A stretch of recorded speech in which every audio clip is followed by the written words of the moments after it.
The wise old man said, "Come sit down, child. The world is quieter here, away from the endless buzz of voices, screens, and rushing footsteps. You see, there's something I've learned after walking this earth for more than 8 decades. That the loudest forces shaping you are often the ones you never hear. Society. She's a quiet puppeteer. When I was a young lad, I thought I was my own man.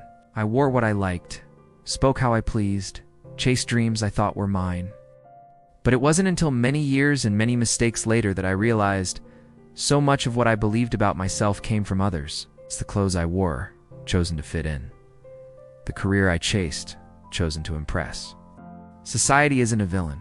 It gives us language, safety, community, but it also gives us masks. The danger comes when you forget the face underneath.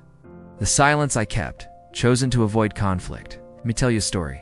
There was a boy in our village. His name was Eli, bright-eyed, always scribbling stories, dreaming of far-off places.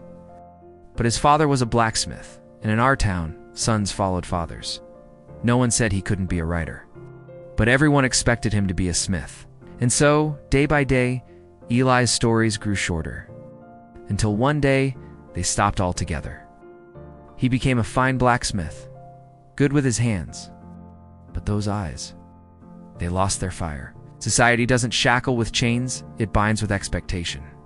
You may not feel the weight on your back, but it's there. It's the idea that success must look a certain way. But listen to me now, as someone who has watched many lives bloom and wither.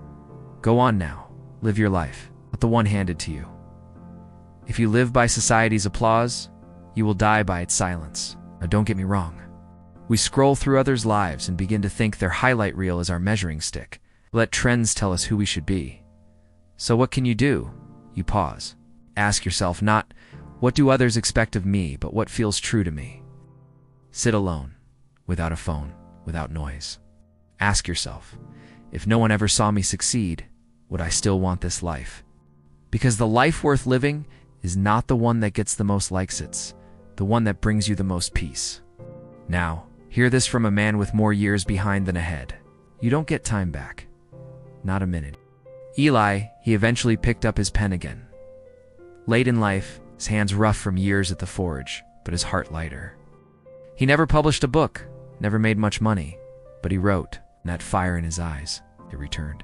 That's what matters. So I leave you with this. Be mindful of the voices you listen to.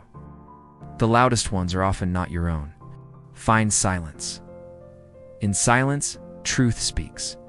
And when it does, listen. That's all for today, child.